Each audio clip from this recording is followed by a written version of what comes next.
This is a diagram of a voltage platform of a lithium battery cell. Don't underestimate this diagram. It contains a wealth of knowledge about lithium batteries. Alright, let's dive into this diagram. First, let's agree on one fundamental principle. Voltage is an external manifestation of a battery's charge level. In other words, you can determine the current charge of a battery pack by this voltage. With that in mind, let's look at this diagram. Use an example of a lithium iron phosphate. 3.2 volts is nominal voltage. This is because at 3.2 volts the cell's charge capacity is at its maximum. Think of this diagram like a barrel that's wider in the middle. The amount of water it holds represents the battery's charge. So what about 3.65 volts? This represents the cell's fully charged voltage. Based on the number of cells in series, you can determine the charge's output voltage.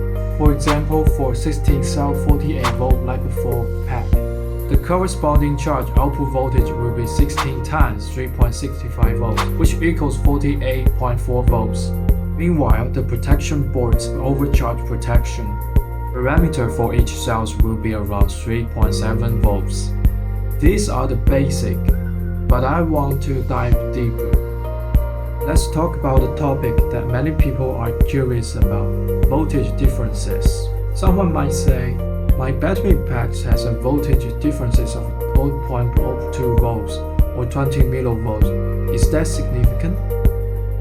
It's hard to say without considering the specific voltage range.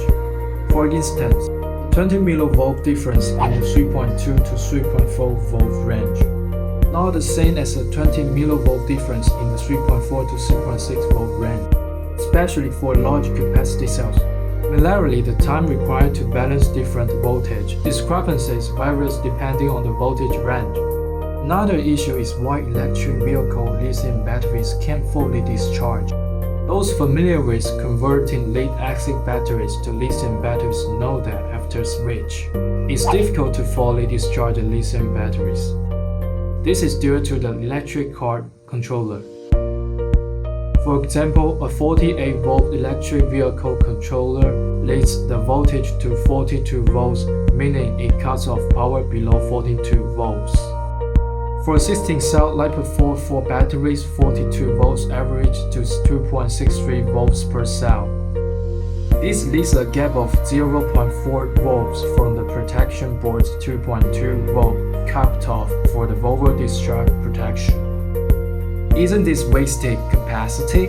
This is because the controller's protection standards still follow the voltage range of lead-acid batteries. However, as the lithium batteries become more common, could the voltage limits be lowered a bit? Looking back at the voltage platform diagram, you see that the 0.4 volt difference in this range represents a relatively small amount of charge. Redesigning the entire controller system might not be necessarily. So you see, this diagram truly encompasses a lot of knowledge about lithium batteries. Okay, if you are interested, in the next section we can explore more.